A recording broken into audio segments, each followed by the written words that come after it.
Ghana's doors are open, and we encourage others to open their doors as well. While some countries are expelling fellow Africans, Ghana welcomes them and proudly affirms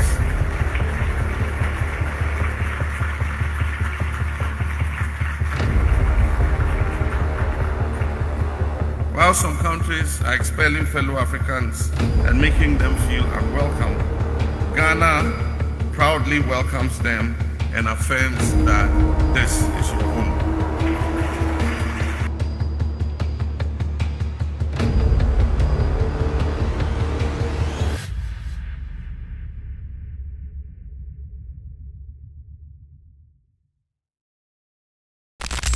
Nigerians and other nationalities, if you are here illegally, you must leave Ghana. Yes. You must leave Ghana.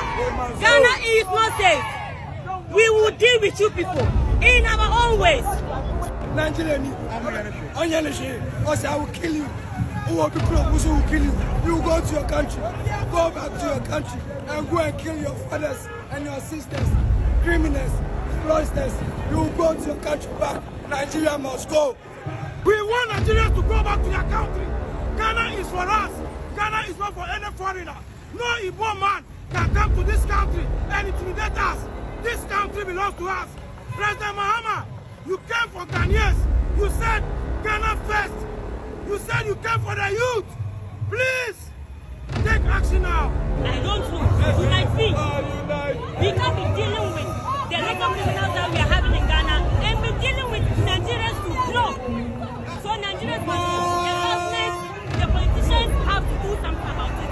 If they know that they have taken money from Nigerians, they better return it and do something about it. And the immigration, they should stop giving Nigerians Ghana passports. They should stop.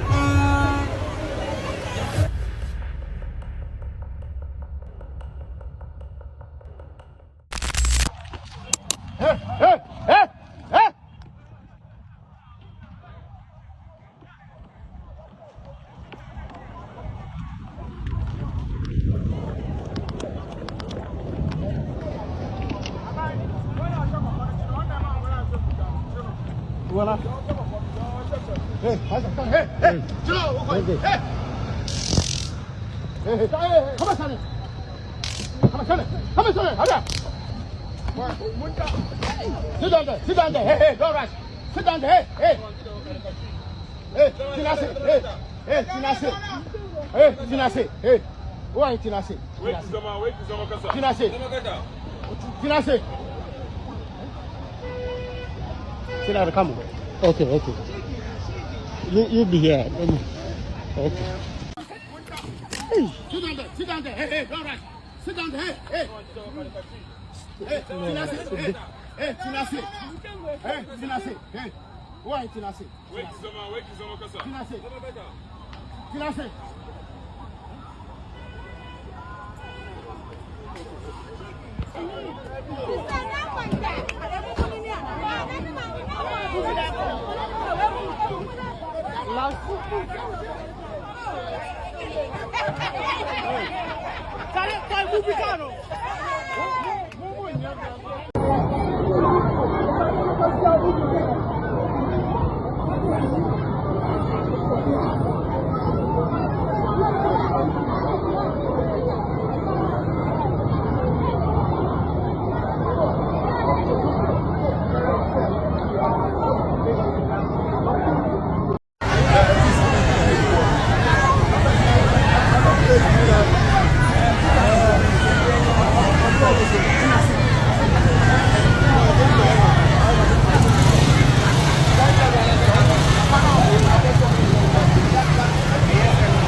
At Accra Tiptoe Lane.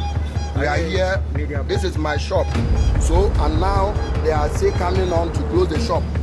You can see my shop since 2017. I registered my business. 2007. 2007 is here. I registered the business, I pay my taxes, I have my resident permit. Everything is here. They don't want to listen to us. You see, it's here. The certificates are here. If they are lying, if I'm lying, the whole world can see it. This is it. This is my resident permit. Everything is here. Today, they want to lock my shop, and this is what they are doing. I don't see the reason why they lock it. They are all over the places. This is the shop. I can prove you the certificate is here. So the whole world should see this. Since 2007, I have been paying tax. I have been doing everything, renewing my residence. As long as you can see, the soldiers, everybody is here. We are here. You are here. You say I should not do anything. You are here to take you are here to lock my shop. So that is what I'm showing the world. So what is the problem? That is what I want to know. Let them check my document. My document is here. They are here. They are not asking of document. What they are doing is just close the shop. You see, that is what I'm saying. Yeah, I register my business. This is the certificate. Come and check the certificate. I'm not operating illegally. Come and check. He said $1 million US dollar. How can I provide $1 million US dollar? I have all the certificates that qualified me since 2007. So why now? Why now the police is here? Everybody is here. The whole world should see this. They are here. This is my certificate. I can prove it. So I know what they are doing. So let them close it. So what is going on? I'm offering my light. I'm not operating illegally. I have the certificate. Check my certificate. It's only the $1 million US dollar I said I don't have. I can provide $1 million US dollar. I registered the business in 2007. You are the agent. Government sent you. The world should see this. I don't have a problem of locking the shop, but it is against. I have the certificate is here. So they should come and lock the shop. But this is the government transport agencies. I paid since 2007. Nigerian High Commission in Accra, in protest over the closure of their shops, they wielded placards bearing inscriptions that expressed their displeasure at the action of the Presidential Committee on Retail Trade under the Ministry of Trade and Industry. On Monday, the committee locked up shops of foreigners, mostly Nigerians, at Circle in Accra over their failure to acquire the requisite documents for engaging in retail in Ghana.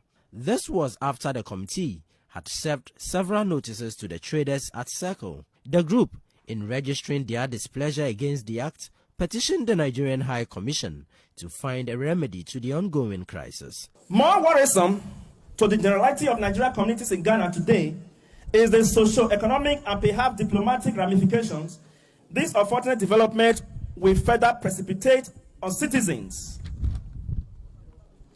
Considering the fact that most of them have fully established themselves in Ghana with their families, with some of them married to Ghanaian nationals. Considering the negative fallout this exercise may portend vis-a-vis the potential strain of relationship between Ghana and Nigeria, the Nigerian community in Ghana is by this briefing calling on both governments to, as a matter of urgency, as a matter of immediate importance, expedite dialogue around this issue with a view to arresting the unfortunate phenomenon and to nip deterioration of relationship or escalation of the issue in the bud. We, on behalf of the Nigerian citizens in Ghana, issue this desperate appeal to the Federal Republic of Nigeria to give urgent consideration to this burning issue, with the hope that the government prompt intervention will bring succor and ameliorate the plight of our citizens here.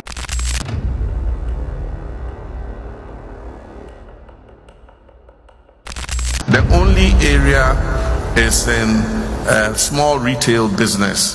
That is an area reserved for Ghanaians. Small retail business like corner shops and things. We don't expect that somebody will come from outside and come and open a container shop on your street corner. That is reserved for Ghanaians, and so that's the only restricted area. But otherwise, everywhere else, anybody who has foreign direct investment is welcome to bring their investments into Ghana. Thank you very much, His Excellency.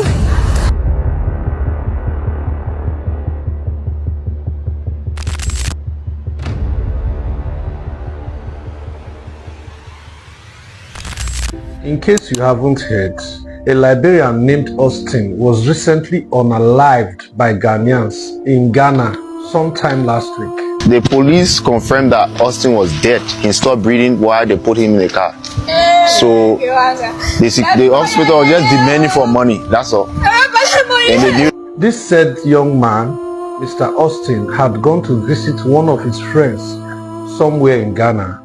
And while there, the friend asked him to be a little more patient, that he will soon be home to join him. So he was actually spending some time with his neighbors and cracking some kind of jokes. And in the process, one lady picked offense with the kind of joke this guy was trying to crack with her, and then it resulted into some kind of confrontation, quarreling and all that. So that caught the attention of the security person attached to the residence, and then this young man was practically kicked out of the compound, that he should leave.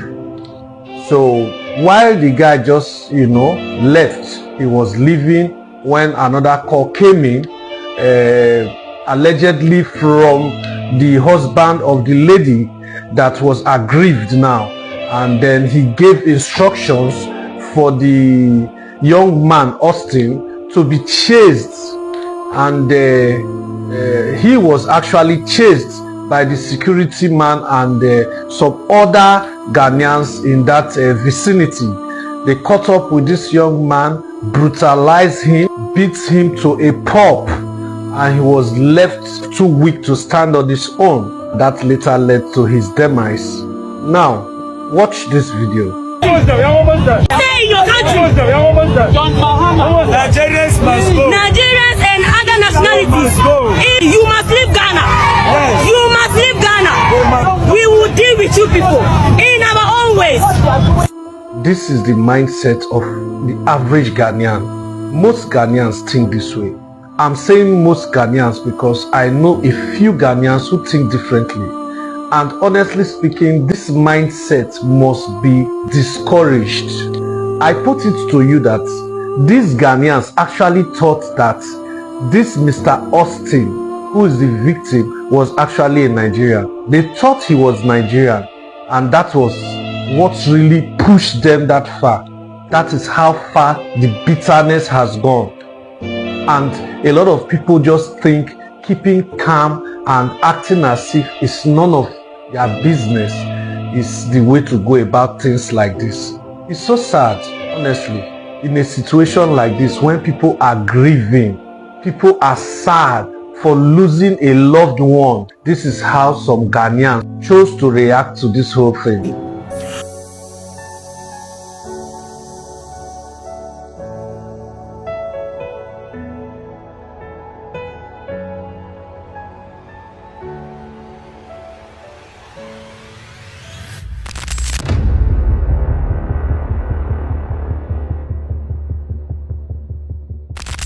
Last night, I was kidnapped and robbed by the police in Ghana. I was kidnapped by 3 masked police officers. They covered their license plate. They didn't have name badges on. They completely covered their face. And as soon as they decided they wanted to take us, they took our phones and my camera. So I couldn't record. I couldn't contact anyone. I couldn't even look up, what was legal for the police to do.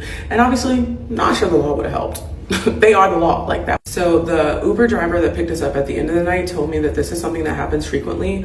The police set up these checkpoints all over the city, and they'll stop you for anything. Like, you could not come to a complete stop. You could have something on you. You could do nothing and they will stop you. And if they find out that you're American or they suspect you might have money, then they will take you. They decided they wanted to take us. They heard my accent because they asked me a question and I had to answer. And they checked our bags, they checked our whole body. And when they looked inside my bag and they saw that I had cash, they decided I needed to get in the car. So they told me to get in the car. I tried to ask why. I tried to say, like, is there anything else we can do to handle this? No. So they told me to get in the car. And they got mad anytime I tried to ask a question. So I realized, like, I cannot fight back right now. I have to simply, like, do what they say. So there was a friend of a friend that I knew in Ghana, and we had just went out to eat. So we're in the car together. They actually cuffed him because he's from Ghana, but they didn't cuff me. They just sat me in the car and they drove us around. Little did I know we were driving in Accra the whole time, but I don't know where I am. I don't have my phone. It feels like we're getting further and further from where I'm staying. Like I'm feeling, you know, I'm feeling terrible. One of the cops is in the back seat and he has his arm around me the entire time. They were screaming at us most of the time, and then sometimes they would decide to be nice. Like it was definitely like a good cop, bad cop type of situation. They told me I would not go back home to America.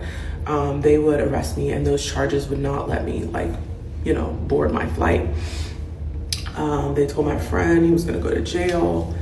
And the threats kept escalating. At one point, they even made me read a Bible verse and explain to them why that meant we should pay them before they take us to the station.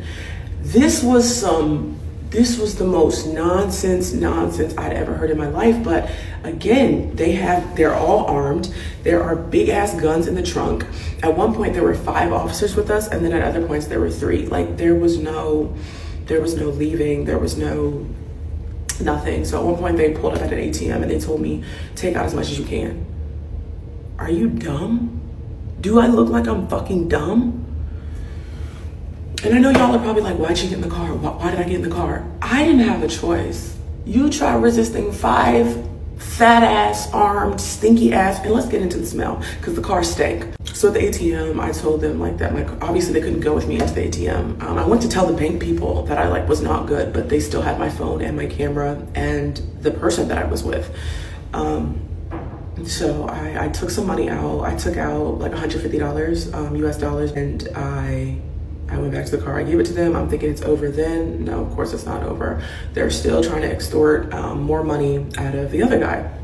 So eventually they get about $400, and I'm tweaking because I'm like, I need to be up in the morning. Like, where am I? Who am I? Like, I just felt, I've never felt powerless like that in my life.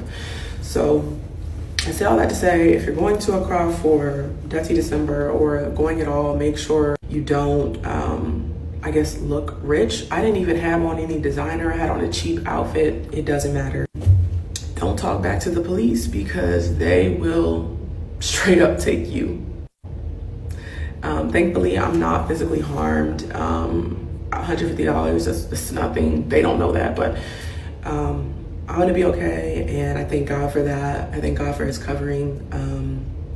And yeah, just want to tell my story. No, please, can you not touch me and stop? Give me space. Ghana is not safe. It is not safe as an Obroni to just go out for a walk.